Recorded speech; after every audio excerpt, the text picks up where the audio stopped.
In the last video, we talked about using different artists to pique students' interest and get them started on writing.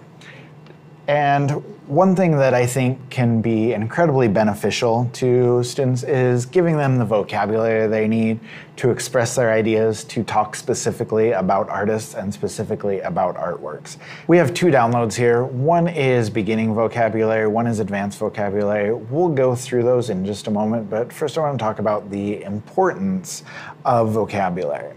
Now, vocabulary is a great support for students. As I said, it gives them the tools they need to develop knowledge, to synthesize that knowledge, and to describe what they're seeing. And when they can describe what they're seeing, they can converse, they can write, they can learn more about their own artwork, they can learn more about the artwork of others. And so, just having the right vocabulary, having those tools at their disposal is hugely beneficial when they're writing and when they're learning. So we have this divided up, the beginning vocabulary here, elements and principles, media, subject matter, and describing art.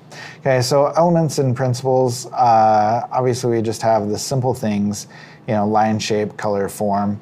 But then it goes even further than that. So under line, we can talk about thick and thin, wavy, zigzag, horizontal, vertical, diagonal, contour.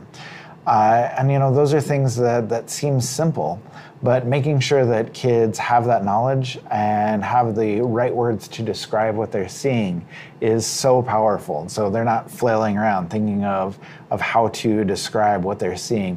If they can name those lines, if they can describe those types of lines, it's going to be very beneficial for them when they're trying to write. And so it goes like that for a lot of the different elements and principles.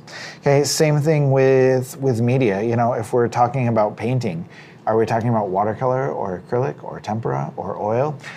Just looking at all of those different things, each one of those types of paint comes with its own style, its own qualities, its own layers and meaning. And so being able to know what they're seeing, being able to describe what they're seeing, like I said, is hugely beneficial.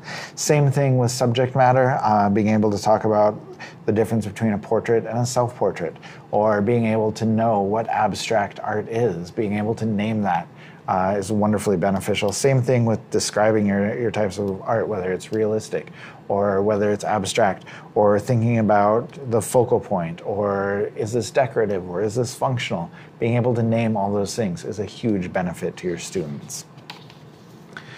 Now, for your advanced students, we also have a download that has a lot more of a definition of each, not just a list of words, but a list of meaning as well. So if you're trying to teach kids how to analyze work, if you're trying to figure out, how do you give artwork context? How do you describe what photorealism is, like we talked about with some of the artists?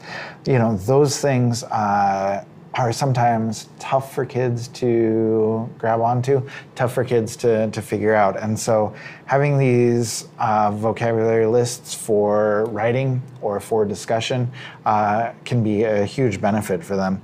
And maybe you just look at a set of paintings and then you talk about what color theory means, what analogous means, and then you talk about value. You just pick 3 of them and apply them specifically to an artwork. That gives kids a better understanding of those terms, of those definitions, and then they can continue to use them in future discussions, in future writing. And so just looking through this idea for lists, how it applies to some of the things that you're doing in the classroom, how students can apply it to their artwork, is a wonderful tool for kids. And like I said, it helps them synthesize that knowledge, and moving into the future, they're able to use these words to describe what they see, to talk about what they see, and to figure out exactly what they're trying to say in their discussions, in their writing. So anytime you can utilize these vocabulary words, make sure that your students know what these vocabulary words mean. It's going to be a huge help to them when they're trying to write. Now, in the next video, we'll talk just a little bit more about how to respond to famous artworks.